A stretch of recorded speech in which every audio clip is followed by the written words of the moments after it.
पवन नगरात 10 लाखांच्या कॉन्क्रीट रस्ते कामाचा नगरसेवक धीरज परदेशी यांच्या हस्ते शुभारंभ। शहरातील चाळीसगाव रोड परिसरातील प्रभाग क्रमांक 16 मधील पवननगर भागात आमदार निधीतून मंजूर झालेल्या 10 लाख रुपये खर्चाच्या कॉन्क्रीट रस्त्याच्या कामाचा शुभारंभ नगरसेवक धीरज परदेशी यांच्या हस्ते करण्यात आला। हा रस्ता गेले 25 ते 30 वर्षांपासून झालाच नव्हता। परिसरातील नागरिकांची समस्या लक्षात घेऊन नगरसेवक धीरज परदेशी यांनी धुळे शहराचे आमदार अनुप अग्रवाल यांच्याकडे पाठपुरावा केला।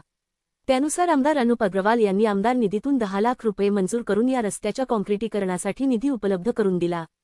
पवननगर परिसरात संजय पाटील यांच्या घरापासून ते लक्ष्मण येलपले यांच्या घरापर्यंत रस्ता नसल्याने नागरिकांना विशेषतः पावसाळ्यात मोठ्या अडचणींचा सामना करावा लागत होता।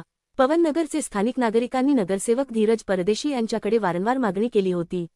ही मागणी लक्षात घेऊन नगरसेवक धीरज परदेशी यांनी आज या रस्त्याचा शुभारंभ केला। यावेळी रेखाबाई येलपले, रुपाली लोंढे, इंदुबाई केदार, मायाबाई शेवतकर, मंगलाबाई देवरे, पूजा खैरनार, वैशाली अहिरे, लक्ष्मण येलपले, संजय पाटील, रोहन मंगेडकर, अमोल पाटील, दिलीप लोंढे, विशाल मिस्त्री यांच्यासह परिसरातील नागरिक मोठ्या संख्येने उपस्थित होते।